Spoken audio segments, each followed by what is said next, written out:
Mark, 15 seconds until airtime.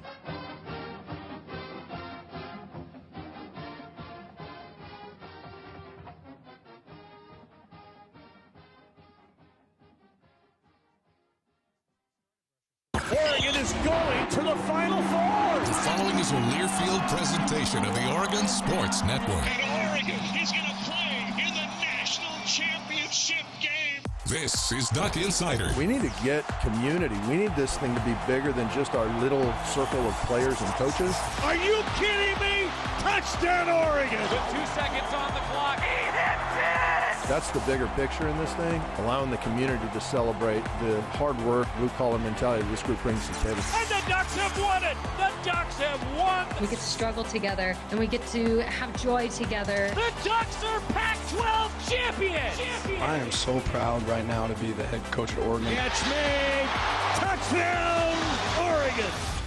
This is Duck Insider on the Oregon Sports Network from Learfield, presented by OnPoint Community Credit Union. People are the point. Now let's go live to the Country Financial Studio to talk Oregon Duck Athletics. Welcome into the Country Financial Studios. Ryan Milano on Duck Insider, presented by OnPoint Community Credit Union.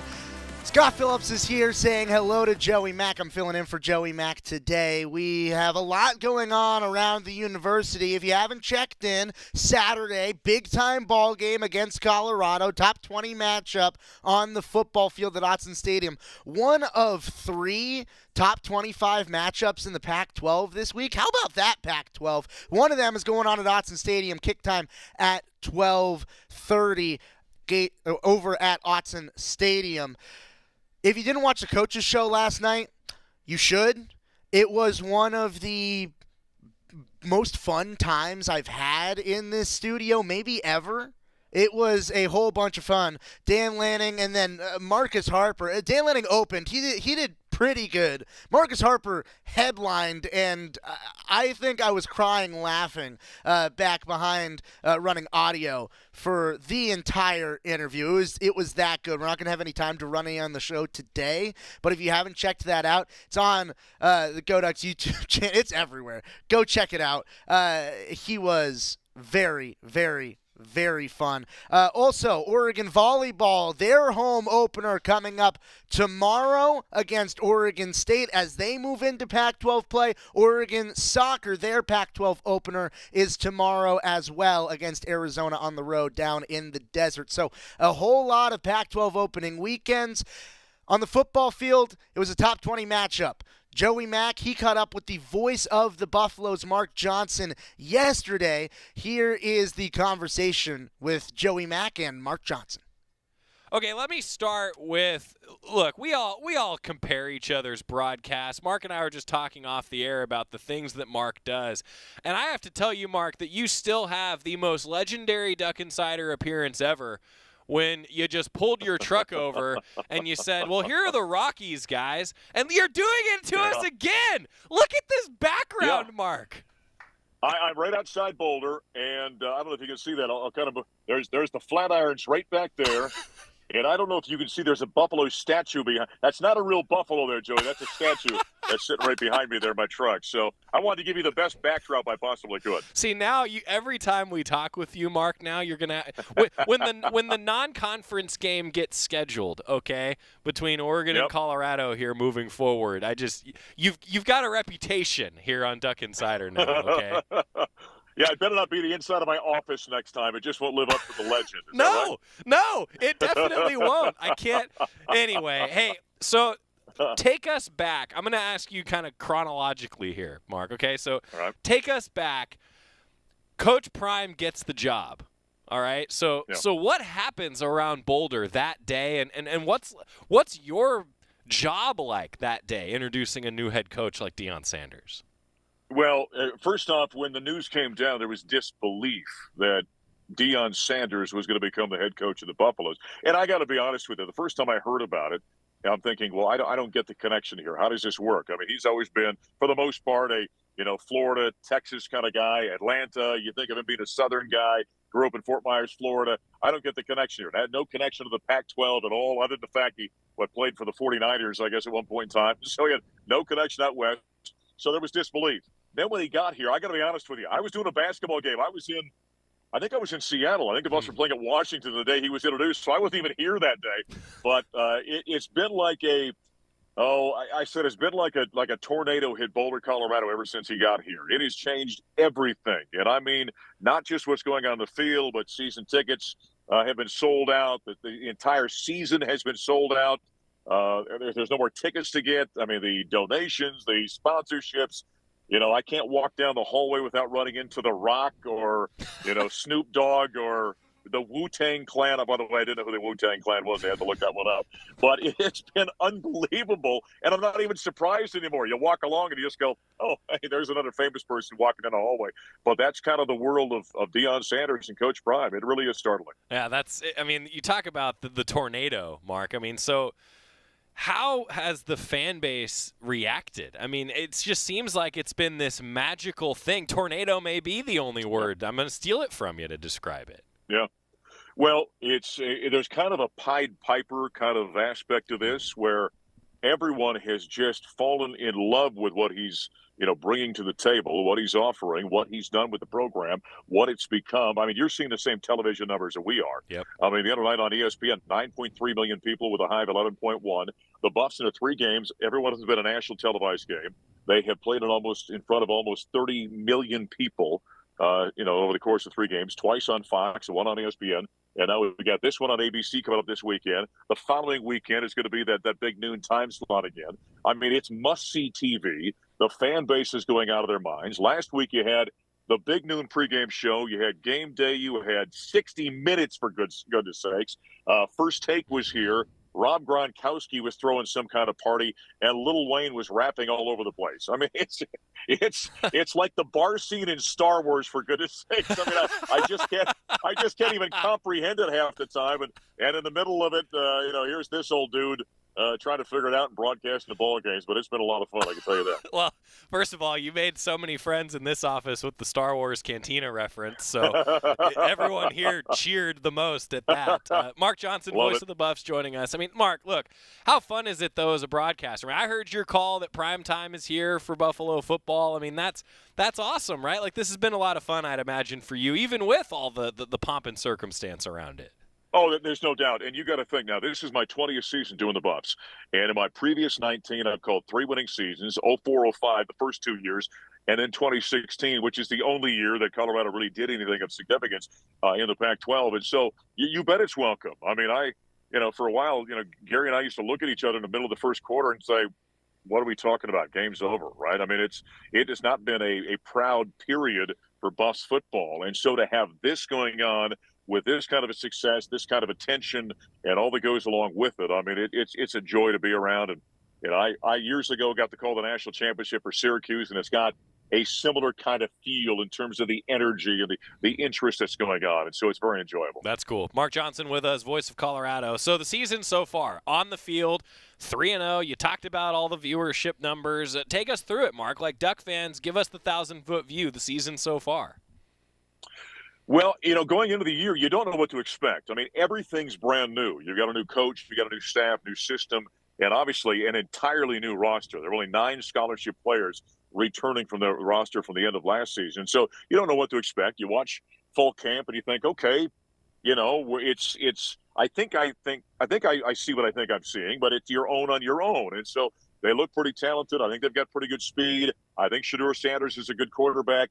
And then you go to that first game down at Fort Worth against, the team that was the national runner-up a year ago in TCU, and you see the kind of speed that Colorado does have and the explosiveness that the Buffaloes have. And Shedeur Sanders is far better than I thought he was going to be. I mean, he's a legitimate first-round, NFL caliber quarterback and a guy that they're talking about for the Heisman right now. And so those were pleasant surprises. And then you still think, okay, well, you got TCU and you got Nebraska. They're going to be a good team. And you've got the rivalry game with Colorado State.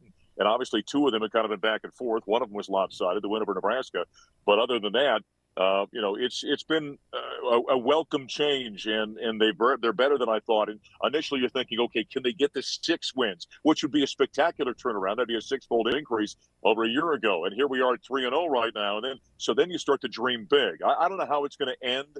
But Joey, every week the hype gets to the point where I think it can't get any bigger, and then the following week it's bigger than that, and the following week it's bigger than that, and so I don't know what the ceiling on this team is. I'm still waiting to see. Yeah, well, I think we're all excited to see, and from the Oregon perspective, like I was actually talking with Deputy Athletic Director Eric Rodell-Mark this week, and he handles a lot of football scheduling, right? And so he does all the non-conference games, but you never know when the stars are going to align with one of these Pac-12 games. Right. And Pac-12 opener. I mean, there's so many things that have lined up to make this a fun matchup. I mean, I feel like this is going to be a good game. I don't know. Just give us your preview, your thoughts heading into this one. Well, and that's the thing. And by the way, you start looking at spreads in ball games, and I don't know that Vegas is totally buying into Colorado at this point in time. I mean, if this is a, whatever it is, 21, 22-point spread, whatever Vegas is saying, they don't see this as a great matchup. But then again, look at the spreads in terms of what the Buffs have done in each of the first 3 games, right, and not one of them has held true to form. And so, for me, I think there's some interesting things about this. I've said Colorado's got great speed. Now, do they have more speed or less than Oregon or USC, which we're going to see next weekend? I don't know. I'm waiting to see that. I'm waiting to see, Shedeur Sanders in this kind of game. I'm waiting to see the blueprint that I think Nebraska laid out defensively against Colorado, which then CSU did in large part, not for the entire ball game, but they showed that it worked against Colorado. We'll see if Colorado's been able to adjust by that. I think there's some fair questions about the Buffaloes right now. The offensive and defensive lines have had up and down moments in these ball games. Can they be solid against an Oregon or a USC? And so I think there's some fascinating aspects of this game that I'm still wondering about that hopefully we'll see some answers. And, from my perspective, I hope Colorado plays well and we get a heck of a ball game on Saturday at Autzen Stadium. Yeah, how about that win over Colorado State? I mean, we all know rivalry games, Mark, weird stuff happens. Like, yes, Ducks and Beavs play, weird stuff's going to happen, et cetera. How big of a deal was it, though, to come back the way they did? I mean, I feel like everyone learned some things about the grit of that Colorado team, at least. Oh, without question. Now, we saw signs of that against TCU. But I'll say this, what we really learned, and you go down to 2:06 left, CSU has to punt the ball. They punted out of bounds at the 2-yard line. And it was here in Denver, Colorado, you think of the drive with John Elway, AFC title game back in the 80s at Cleveland. And I almost said it. Keith Bishop looked at Elway in that game and said, we've got him right where we want him. And I thought, well, that would be kind of cliche if I said that. So I looked at Gary Barnett, and all I said to him was, Gary, I think the Buffs have got an opportunity here. And then to see them drive down the field, and Shedeur Sanders was, masterful in that drive.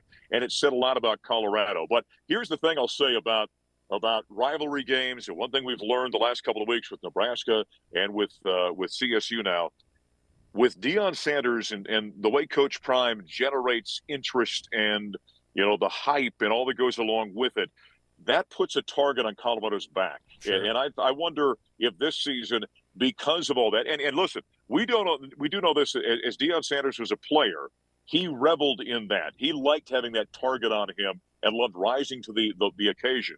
Well, you're seeing now his team seems to be responding to that. But I would say that because of what this team has become and the national exposure they're getting and how it appears to be kind of, the center of the football universe right now, that everyone's going to come out and want to play well against Colorado for those reasons. And so that I'm kind of expecting, like CSU did, they played what might be their best ball game of the year last Saturday against the Buffaloes. I'm wondering if we're not going to see a lot more of that as the year goes on. Yeah, it makes sense. I mean, I make this comment a lot, Mark, that at Oregon, a successful program, you throw the O, but there's a bullseye right there in the middle of the O. Like that's exactly right. That's what you're after. It's a big-time matchup between two teams that have a lot to play for starting out Pac-12 play, and probably two teams inside the top 20 that have a little bit of a target on their back every time that they're going to take the football field. And if you don't have a target on your back, then I don't think doing it right. If you don't really have pressure, then it almost means that no one cares. And so you want the pressure on you, and you want the opposing teams to be able to give you their best shot every time that you take the football field. Still a lot more in the conversation between Joey Mack and Mark Johnson, the voice of the Buffs. We'll get to see some more of the Colorado prairies and mountains when we come back on Duck Insider on the Oregon Sports Network from Learfield. As a local community credit union founded by teachers, OnPoint is committed to supporting the students and faculty at the University of Oregon. And on game day, we're right there with you. On the field, in the bleachers, and in the classrooms. Drop by our local branch today and discover the many ways OnPoint can help support your financial well-being. OnPoint Community Credit Union. People are the point. Federally insured by NCUA. Equal housing opportunity. Hey, Duck fans, we're all about protecting our home turf here in Eugene. You should do the same for your home with Country Financial Insurance. Most home insurance doesn't account for inflation, but with Country Financial, yours can. If something happens to your home, make sure you can rebuild the same house in the same place. Call a local representative or 866-COUNTRY and get a solid defense for your home. Home insurance policies issued by Country Mutual Insurance Company, Country Casualty Insurance Company, or Country Preferred Insurance Company, Bloomington, Illinois. Property must meet age and condition requirements, which vary by state. This is Duck Insider. Duck Insider on the Oregon Sports Network from Learfield. The possibility of lung cancer can be pretty scary, especially if you're one of approximately 8 million current or former smokers at high risk. That's why SaveByTheScan.org wants you to know that now there's a breakthrough low-dose CT scan that can detect lung cancer early, and it only takes 60 seconds. You stop smoking, now start screening. For an easy quiz to see if you're eligible, visit SaveByTheScan.org. It could save your life. SaveByTheScan.org is brought to you by the American Lung Association's Lung Force Initiative and the Ad Council. Into the building for the first time after the shooting. It was crippling, but it had to be preserved. In response to the Pulse nightclub shooting that affected the LGBTQ community, Barbara Poma, owner of Pulse, founded the One Pulse Foundation to honor Pulse victims and survivors. If you're an ally of this community, speak out. There are more of us together than apart. It is the power of love in its rawest form. Join the fight for LGBTQ acceptance. Learn how at lovehasnolabels.com. Brought to you by Love Has No Labels and the Ad Council.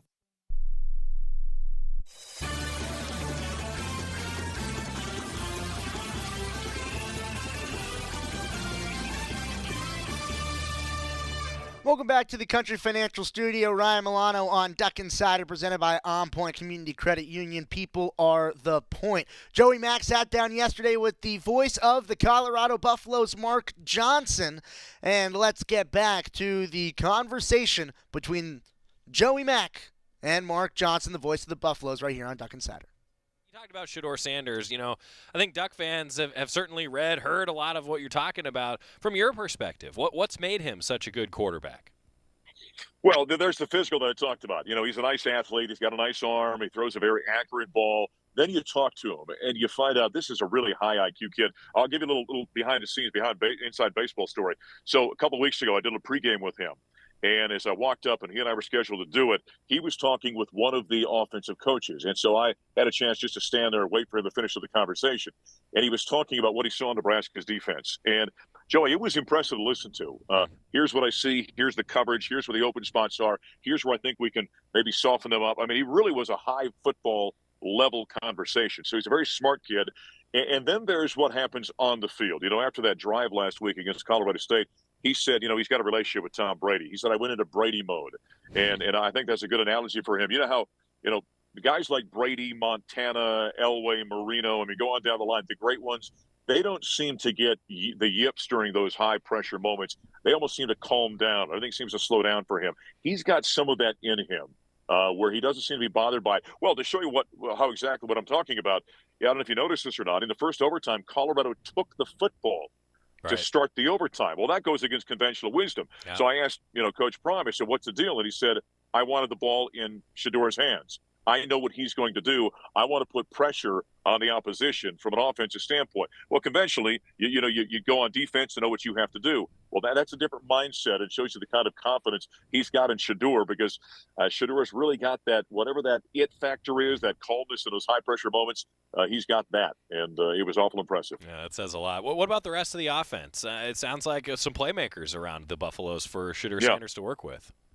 Well, the one guy you're not going to see this weekend is Travis Hunter. And that cat there is, as I like to say, I'm not sure what planet he's from. I just know it's not this one. I mean, he is a special guy on both sides of the ball. And it's too bad that Duck fans are not going to get a chance to see him this weekend. Agreed. But there's depth there. Yeah, when Prime came in here, he talked about building. Now, this would be opposite, again, from what conventional wisdom is. Most people build from the inside out. He said, I'm going to build from the outside in. So he brought in a lot of talent and a lot of skill guys. And, Jimmy Horn Jr. and, Xavier Weaver. Those two came in from South Florida. You got Dylan Edwards, who was a highly regarded player that was committed to Notre Dame and then flipped and came to become a Buffalo. He's a freshman out of Derby, Kansas.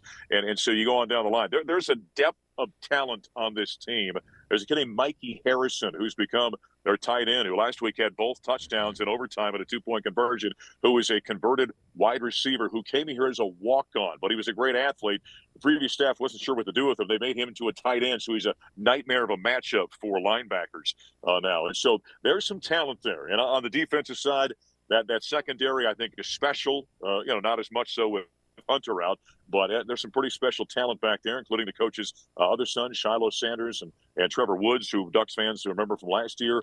The linebacking core is athletic. Jawan Mitchell transferred in from Tennessee and Texas. He's come in, and Drew McClendon has come in. He's been a nice addition as well. The two questions, I think, which are fair questions, is, again, the depth on the front line of both offense and defense. And there's some questions to be answered, I think, up front on both sides of the ball. We talked about Travis Hunter being out. I mean, does it change much for the defense? I imagine it's next buff up, but that's still a tough guy to replace, isn't it? Yeah, I like that theory, but you don't replace Michael Jordan. You don't replace Wayne Gretzky, right? You don't replace those guys. And so Hunter is a unique college athlete, and so not having him out there changes everything. Now, they've got some talent there, as I mentioned. You build from the outside in. They brought in a bunch of athletes. And Omarion Cooper on one side is very good. Kenneth Breedlove, who filled in last week, is a nice young player. And so there's guys that I think, generally speaking, can cover and they can be solid, but you don't get that extreme playmaker ability like Travis Hunter has. I'll give you a quick story. I said to Dion one day, I said, okay, you played pretty well at that position yourself. How does he compare to you at the same age? And Prime says to me, Mark, he's much better than I was at that age.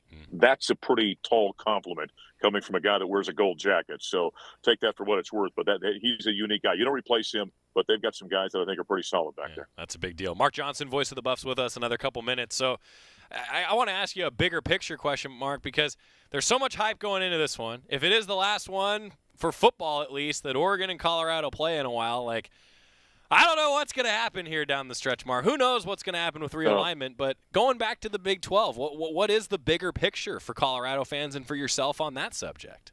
Well, I think, for Colorado fans, because of the history in the Big 7, Big 8, Big 12, and all those remembrances and nostalgia, everyone's kind of excited about it. Now, I've said many times, it's a much different Big 12 we're going back to. Nebraska's not there. Texas and Oklahoma aren't going to be there by the time we get there. And so it's that trip to Orlando to play Central Florida is not going to feel like a Big 12 game to me, for goodness sake. So it's just got a different feel to it. But, Joey, this thing's not over. There's an old saying I like that says, if you believe you have peace, it's just because everyone's reloading. Right. And I think that's where we're at in college athletics right now. I mean, we're going to have a little bit of peace now that it appears that, Stanford and Cal have found their new homes, and who knows what's going to happen with the Pac-2 now and whatever happens with Oregon State and Washington State. But this thing will quiet down for a while, and then I expect, more of the seismic activity to continue once again. And who knows what it looks like if we all break off and do our own thing with the top 60, 70 programs. And, you're hearing about the unionization of players and revenue sharing and whatever all that turns into. So it's not over. So we're not saying goodbye, Joey. We're just going to say see you later, I guess, right, with the Ducks. Yeah, I'm in for that. I mean, look, I'm just along for the ride, Mark. Just strap me to Ralphie, and that's what's going on. That's exactly. That's what it feels like. We're all just kind of going through that. But either way, I'm excited for a great game on Saturday. I always end with this, Mark, just keys to success. What are your keys to the game heading into this one on Saturday? Well, I think keys from an offensive standpoint, and I asked the offensive line coach, Bill O'Boyle, one time, I said, how many times have you heard the phrase protect number 2? And he said, 1,000,000 times. My job's writing on it. Protect Shedeur Sanders if they can give him time. And I think you're going to be impressed by him. I mean, he really is a high-level college quarterback who I think is going to have a long career in the NFL. Protect him, give him time. If they can do that, that bodes well for Colorado. On the defensive side, they've had a penchant for – now they made some big plays, but they've given up some big plays. So cut down on that and be more consistent on the defensive side. Those are the two things I think would really help Colorado in this game. He's the voice of the Buffs, Mark Johnson. He also has a future, if he ever wants it, as the movie trailer voiceover guy. Thanks, Mark. I appreciate you taking the time. You bet. Good to see you. I look forward to catching up this weekend. Sounds great. That was Joey Mack's conversation with Mark Johnson, and he's absolutely right. He could have a voice doing just about anything he wanted to. His voice is that good.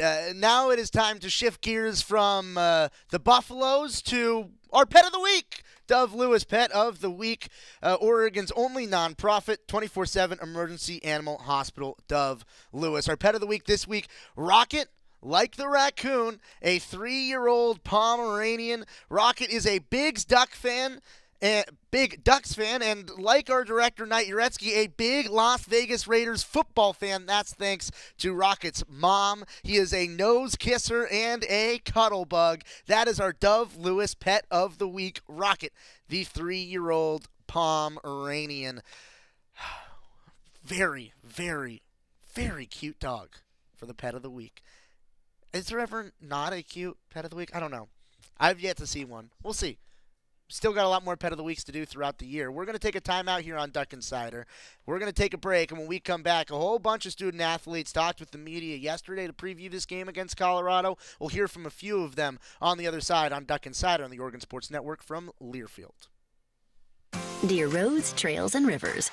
Ready for some SUV action? Drive family adventures with the Highlander. Make a splash with the RAV4.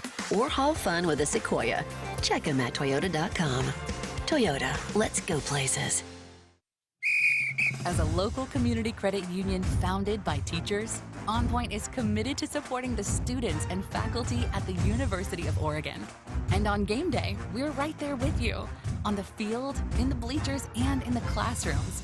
Drop by our local branch today and discover the many ways OnPoint can help support your financial well-being. OnPoint Community Credit Union. People are the point. Federally insured by NCUA. Equal housing opportunity.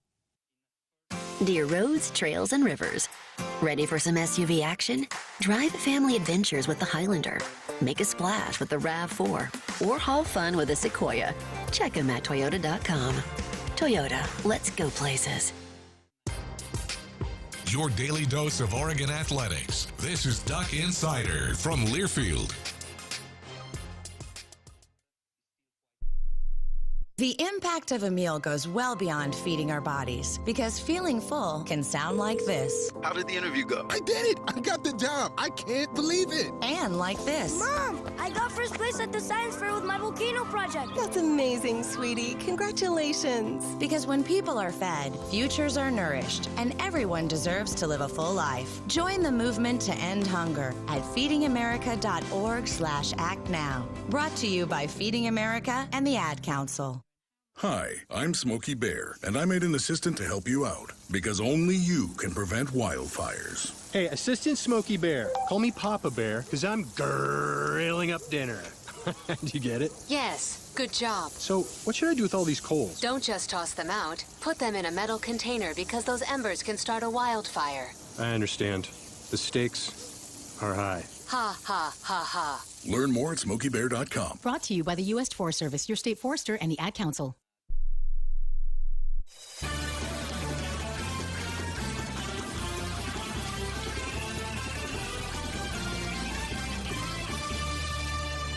Welcome back to Duck Insider, presented by OnPoint Community Credit Union. People are the point. Ryan Milano in the Country Financial Studio. We just heard the conversation between Joey Mack and Mark Johnson. More preview of this top 20 matchup between the Ducks and the Buffaloes at Autzen Stadium at 12:30. Game will be on ABC.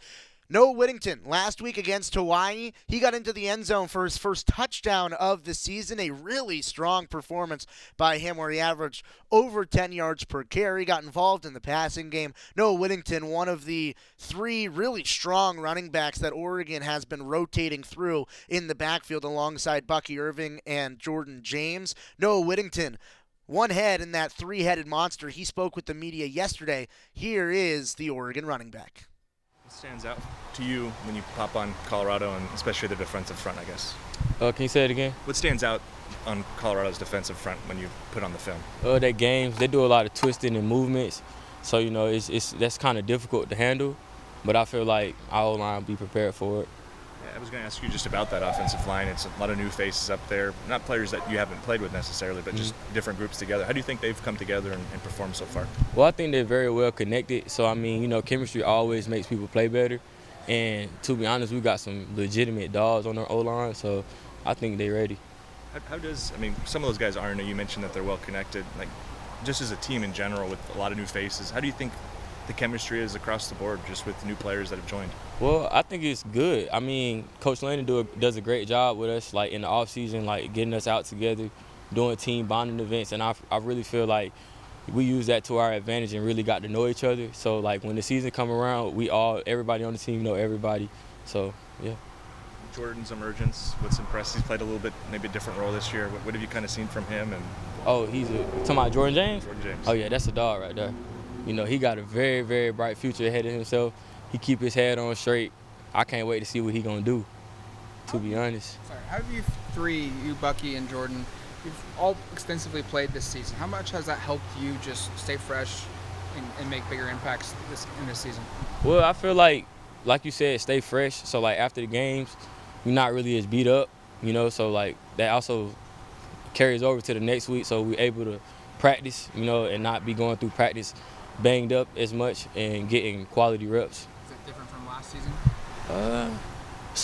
More so because Jordan is playing more and he's doing a great job, and I'm happy that he's doing a great job because I feel better, you know, like, so, yeah. What is it about him that makes him so talented? Like what instincts or? His first step. His burst is crazy. He has very strong legs. You should see him squat someday. Yeah. Yeah. Does he have you in that department or no? We equal, but I'm older, so. So hey. How would you just describe the mood in the locker room right now, and why do you think that mood is? Energetic, of course, because of the game that we have coming up, but also that's just who we are as a team. You know, we try to take everybody as seriously as we can because you never want to underestimate your opponents, and you know, not saying that we have in the past, but we don't want to lose. So, how important is this game that it's here in Autzen Stadium? Just as important as if it was in Boulder. We don't want to lose. Yeah. Between the three of you, how do you feed off each other's strengths in the running back room? Well, of course, Bucky is the energy guy, so like he get us turned before every game. You know, he gonna start the drive off. He gonna do a phenomenal job, and once you just see your brother in there doing a great job, it fuels you on the sideline. So when it's your turn and you have your opportunity to go out and excel. What's the craziest thing you've seen him do, maybe in a practice, that other people haven't seen? Have you seen, like, he does some stuff in games, Bucky, that are just really impressive. Are there things in practice maybe we're missing? Oh yeah, for sure. His hands, for sure, and the fact that it's like when he run the ball, it's kind of like playing two-hand touch. You can't touch him. Can't touch him. How much of an emphasis is it from Coach Locke that I think all three of you guys, you seek out contact and fall forward? It's very rare that you guys ever fall backwards on tackles. And how much is that an emphasis? How much do you guys take pride in that among your running back room? Well, you take on the mentality of your coach, and we all know how Coach Locke is. So I think that kind of like answers it.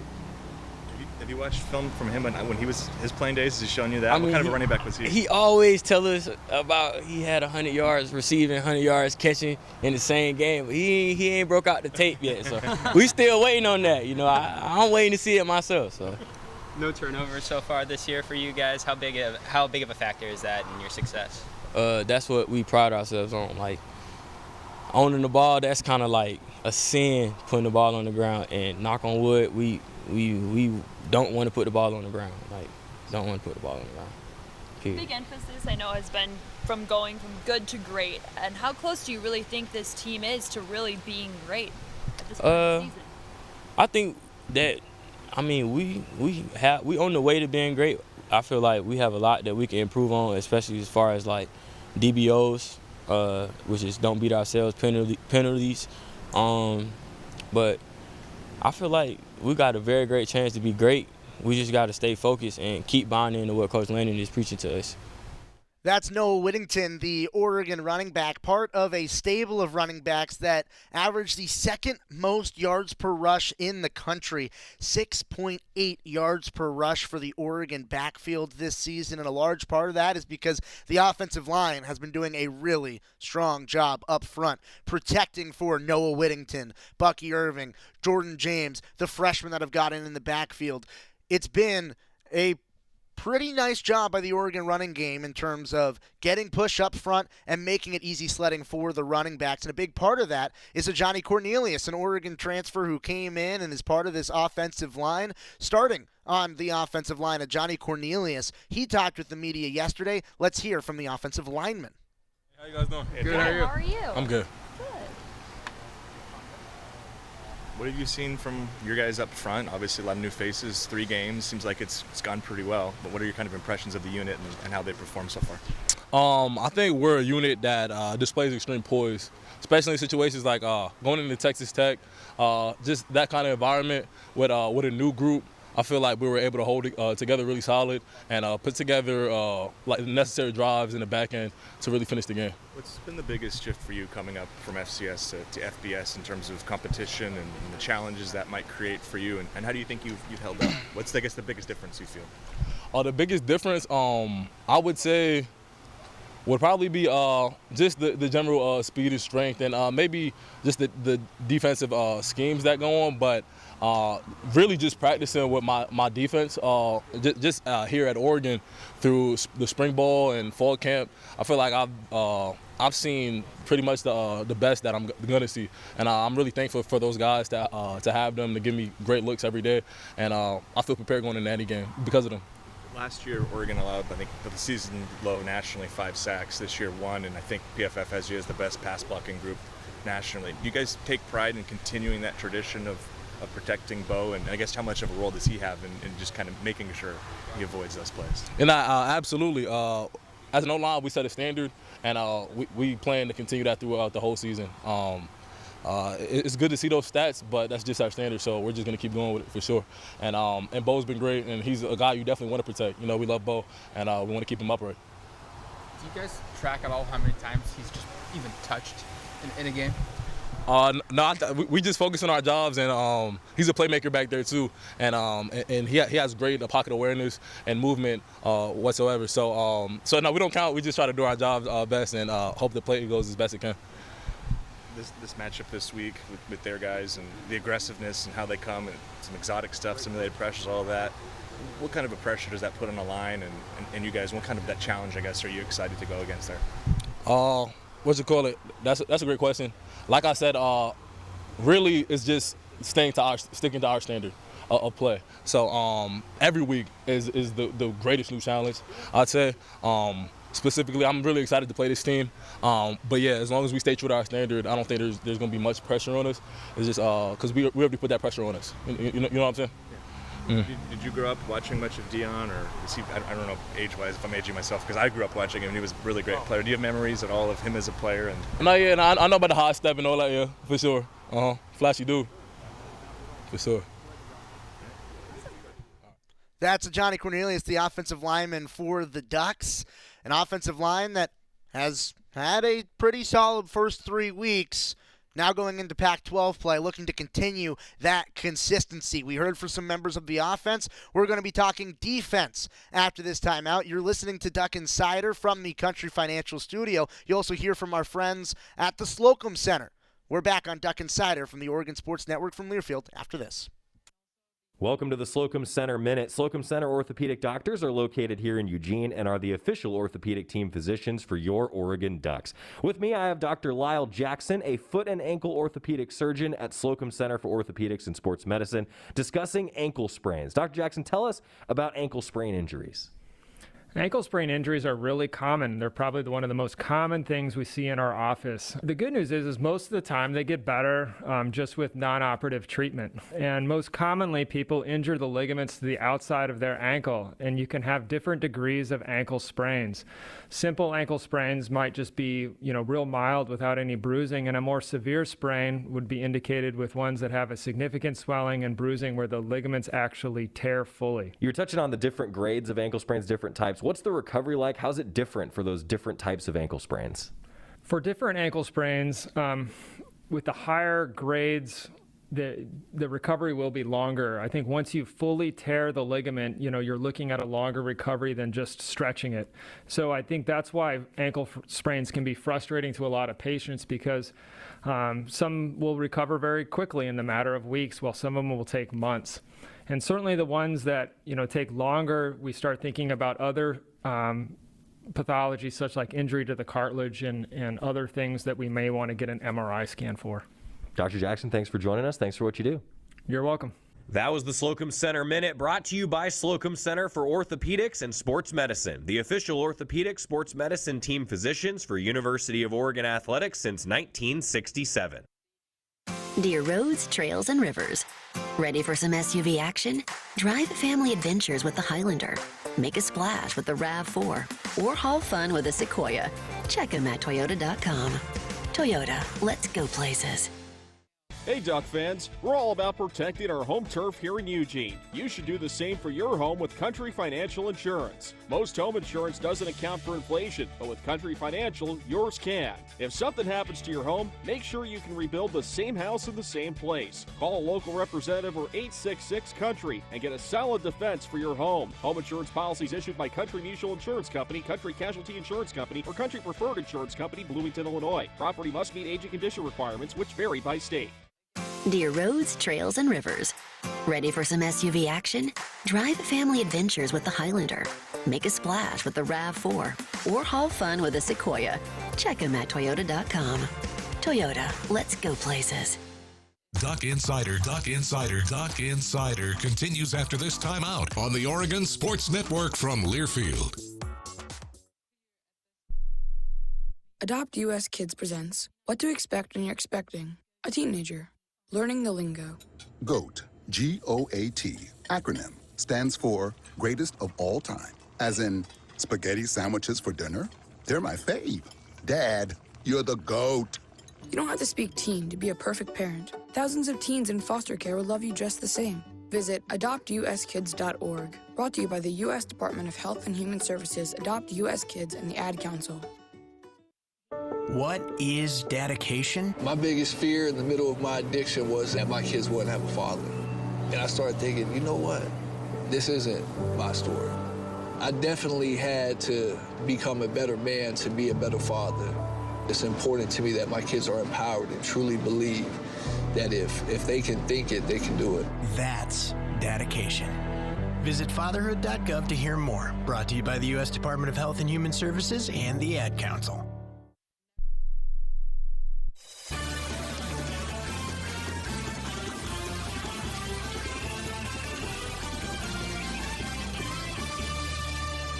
Back in the Country Financial Studio, Ryan Milano on Duck Insider, presented by OnPoint Community Credit Union on a Thursday. A bunch of football players spoke with the media yesterday. Tomorrow on the show, we'll have Joey, Jerry, Jorgie. They'll all be in here. They'll be making their picks.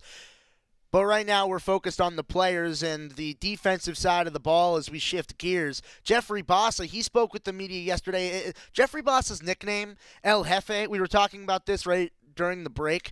It works in so many different ways. Jeffrey Bassa, El Jefe, it means boss. Jefe is also another word for Jeff in Spanish. Jeffrey Bassa, El Jefe, he is the boss. Let's hear from the linebacker.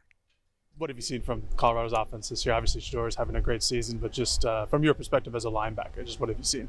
No doubt, yeah. I for sure have seen a lot of explosive plays, especially, Shador back there leading that offense just like he should be, you know what I mean? And, they have a great running back in the backfield as well. He has a lot of speed, and then they also have a lot of great skill positions, I should say. For the linebacker room, how Dan talked about it too, but just how important it is to keep Shador in the pocket and try to limit his ability to go outside and make plays there. How important is that for you guys as a linebacker room? Yeah, I think it just goes down to, being sound with our job. It starts with the D-line, just keeping him caged, just keeping him back there so we can sit back there and then have him sit back there and we can actually run the whole defense correctly, because when the quarterback's rolling out, it's a lot of changing routes, receivers are finding ways to get open and stuff like that. So, yeah. As a linebacking group, how do you guys feel like you've grown through the first 3 weeks of the season? I'd for sure have to say, just leading the defense more, getting the guys aligned and adjusted. That's something that Tosh, counts on us to do a lot, you know what I mean? And me as a leader, just little things like that, just getting the defense more aligned and adjusted. You being a leader now this year more on the defensive side, this game being probably the best offense you've played so far this season, is there more, focus or attention to detail, when looking at film against Colorado? You mentioned, Shedeur and all the playmakers they have. And then also, the absence of Travis Hunter for Colorado's offense, maybe just speak on what impact that makes for you guys on defense. Yeah, I think it makes a huge impact for sure. Travis being the most explosive players that he is, you know what I mean? And it's sad to see him go down because, I was looking forward to the challenge and playing him. But yeah, I think it's just, stopping the other guys that they do have as well, like the running back, like I mentioned, and then also some of the other receivers like 5 as well. So Jeff, what's the challenge of quarterback with escapability and to extend plays as Shedeur does? I mean, you guys have faced a couple of quarterbacks like that over the years, Delora a little bit, Cam Ward at Washington State a little bit. Shedeur probably has the strongest arm compared to any of those guys. So just what is it about him and that escapability that presents a challenge? Yeah, I think just his ability to, escape but still be looking to pass, not just, run first. But yeah, just plastering in the back end and then also keeping the roof back there because he's also looking to escape, but then sometimes he will run. Don't get me wrong, but sometimes he'll escape but still get the ball down the field. You've seen from your guys' defensive line. Had a good day at the office against Hawaii. Came up in big moments against Tech. Just what have you seen from your guys on the defensive front? Just constant improvement. Yeah, just constant improvement. I mean, the guys all in the room all love each other and they all come to work every day ready to go. And I think, honestly, those guys in that room could be even more great. And I think they see that, you know what I mean? So it's just constant week through week, just constant improvement, just constant fundamentals, staying in the gaps, staying in the right gaps and, striking blocks up front. Of your on the team, who's impressed you the most throughout the first 3 weeks? Who's impressed me the most? Taki Tamani for sure. Yeah. Does it mean more that Deion is the opposing head coach, so you get to play in front of one of the best NFL, secondary members of all time? Does that mean a little bit more, or is it just business as usual for you guys? I mean, it's just business as usual. Great coach, great coach and great player as well. So, I kind of grew up watching Deion as well. So it's kind of a surreal moment to be seeing him on the field this weekend. But yeah, I mean, just got to keep the main thing. So. The story of the season so far has mainly been, Colorado and all the hype behind them with Coach Prime going over there and all the recruits, and for the younger guys on the team, how, and you being a leader, Coach Dan Lanning talked about, not letting the moment get too big, all the hype around Colorado. Have you been trying to talk about that with your squad on defense, not trying to let them, make the moment too bigger than it is, just kind of keep it as a normal game? Or what's the approach been to that kind of mental side? Yeah, this week I didn't really have to. I mean, all the guys really on the defensive side already knew what it was. We got to keep the main thing, and it's just got to be business. Week through week we're going to see elite teams in the Pac-12. We're going to face elite quarterbacks. So yeah, just keeping the main thing, and you know what I mean. Just it's another game for us. What's it going to be like playing in front of that crowd on Saturday? Sold out crowd is what I heard, so I think it's going to be amazing because Austin's always rocking. So I'm, you know what I mean. I'm excited for it. Gonzo went through this a year ago. Do you pick up that this means a little something to Nico this week? Yeah, just a little bit. Yeah, because him coming from over there, very recently actually, and I think it's going to mean a lot to him, and I think he's going to play his heart out. So, Coach talked a lot about the penalties, and now you haven't personally committed any, but what is the accountability that he's trying to put in this week in particular? He talked about it after the last game. He's not going to keep doing the same thing. So, for the front seven guys, for some of those post-snap penalties he's trying to address and root out, what are some of the things that are trying to be instilled this week to stop them from happening? Yeah, I mean, it's just little things like, post-snap penalties, like, scuffling and little things like that things that we can literally control. So, yeah, we just got to control what we can control, and, we got to keep our poise, too. Sometimes, those little penalties in these past 3 weeks have been, just little things that we know we can control, and, we'll go back and look at the film, and then, we literally already know where we messed up at. So, just keeping the main thing. I'm always curious. You mentioned the sold-out crowd that it's going to be on Saturday. You can hear them when you're on the field. How much of, is that much more of an energy boost, especially in those big third, fourth down situations? I mean, how much do you feed off that crowd energy? Oh, I do for sure, 100%, especially me on the defensive side of the ball. I mean, it hurts it helps the defense because the offense, they got to be out there, they might go to a silent cadence or little things like that. So I think, playing at home, I love playing at home on the defensive side of the ball because, I got to communicate even louder, which I love to do. So just playing with a lot of energy, I play with a lot of energy, and I like the energy just being surrounded me. It will be an energetic Autzen Stadium on Saturday. Be there, Duck fans. 12:30 kickoff at Autzen. Top 20 matchup between Colorado and Oregon. It should be a good one. It should be a fun one, and I am already. Can it be Saturday already? Please? Well, we're getting closer after this timeout. We're trickling our way towards what is a huge matchup on Saturday. You're listening to Duck Insider on the Oregon Sports Network from Learfield. As a local community credit union founded by teachers, OnPoint is committed to supporting the students and faculty at the University of Oregon. And on game day, we're right there with you, on the field, in the bleachers, and in the classrooms. Drop by our local branch today and discover the many ways OnPoint can help support your financial well-being. OnPoint Community Credit Union. People are the point. Federally insured by NCUA. Equal housing opportunity. At Shadow Hills Country Club, we're more than just an award-winning golf course and practice facility. Our events team offers all-inclusive event pricing that allows us to take care of all the details while you enjoy your event. Our indoor and outdoor venues offer you a wide variety of fully staffed options that put the focus on you. From weddings to business and social events, at Shadow Hills Country Club Events Center, you get the benefits of a resort atmosphere and amenities in a peaceful country setting, just minutes from downtown Eugene. Call for a tour today or visit shadowhillsevents.com. This is Duck Insider. Duck Insider on the Oregon Sports Network from Learfield.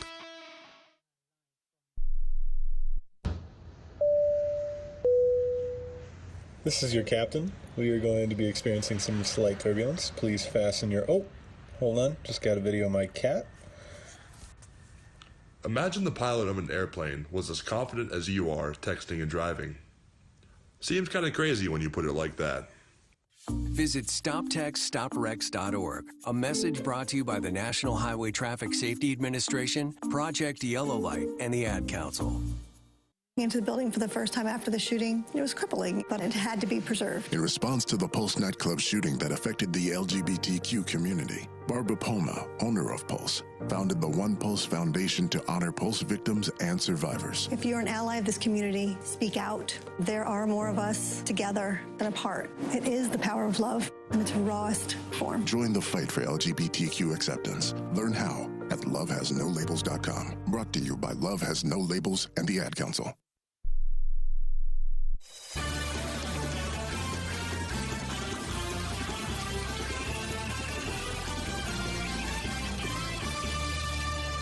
We're back on Duck Insider in the Country Financial Studio. It's Pac-12 opening weekend for Oregon football. Oregon soccer tomorrow in Arizona, going to play the Wildcats to open up their Pac-12 schedule, and for Oregon volleyball, playing host to Oregon State. It's the home opener for the Ducks. It's also the Pac-12 opener at Matthew Knight Arena. That match will be tomorrow. Knight Uretsky will have the call for KWVA on the student side of things. Let's hear from Coach. He talked with the media earlier this week, Coach Matt Omer. You guys just wrapped up the non-conference season, getting ready. I guess just lessons learned from this non-conference slate. I hope a lot of them. And we went through it. Played a lot of great competition, all over everywhere but Oregon. So we're really excited to get home for Friday and see our fans. But I think we settled in on a lot of lineup things that we wanted to find, and we kind of know what we're good at, what we're not good at, what we need to get better at. But we got tested. We were looking for fights and we found them. And we came away with a lot of great experience from Novus. What are some of the things that, not just from this past weekend, but in the totality of non-conference, that you feel like, what are your biggest strengths? What are the areas that you want to work on most and get dressed most right now? Yeah, so in our sport, there's like 6 matches within a match because of each rotation that we're in, and we have 6 rotations. And so right now, 4 of the 6 we're doing a really good job. 2 of them are not good enough. So I went over with the team today in practice of how we need to get better in 2 of those rotations that I think would really help us. So we're siding out at 65%, which is that's a number that I think most coaches would be happy with, but we're not doing it in those 2 rotations. So that's something we need to get better at. And then, the matches where we struggled was just our serve and pass. Our first contact game kind of broke down a little bit. So just, continually sharpening that up and being better at that. But lots of things to like. I think we're in the top half of the conference in every major statistical category. We're doing a lot of really good things, but our conference is stronger than it's ever been from an RPI perspective, which is crazy. So I think right now 6 of the 12 teams are in the top 13 in the RPI. The whole goal of what we did with our preseason was to travel now so that we don't have to at the end. Right, we want to be home for the first 4 matches if we can to go to the Final Four, and we did that, and it worked. Our RPI is right up there where we need it to be, and our strength of schedule will only get better as time goes on. So, everything's in our hands, and I think that's where we want it to be, and we want to just keep it there for as long as possible. Some initial thoughts on Oregon State, first-year head coach over there. Just what have you thought of them so far? Yeah, I can see a lot of the changes that Lindsay's making, and I think she's doing a really nice job. You can see they're in transition. They're trying to figure out what they're doing, and they're trying to find the right lineup.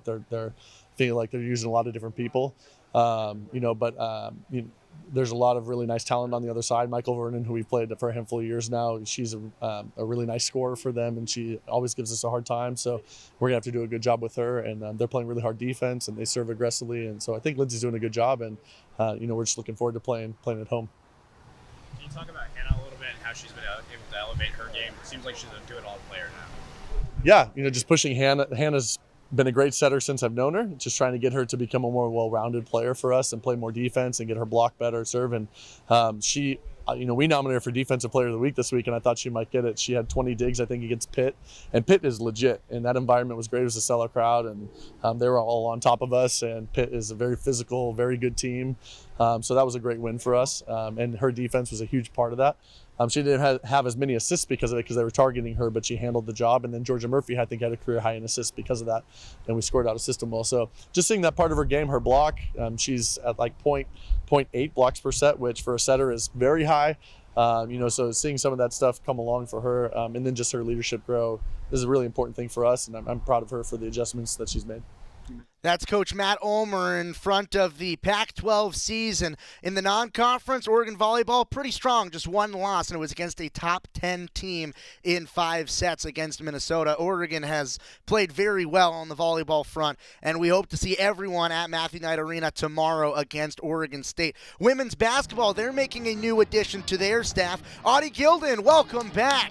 The new director of player development. She was on the staff a few years back from 2020 to 2022 as the director of creativity and student athlete support. She is back. Also, the Olympic trials are coming back to Hayward Field. That will be June 21st to 30th of next year. Tomorrow on Duck Insider, it's picks. Jerry, Jorgie, Joey, don't miss it. See you then. I'm Chris Jakimick. I served in the United States Air Force, and I deployed 3 times. So in 2017, I was serving as an Air Force First Sergeant. Our motto in that role is, my job is people, everyone is my business. But unfortunately in that year, I would lose my own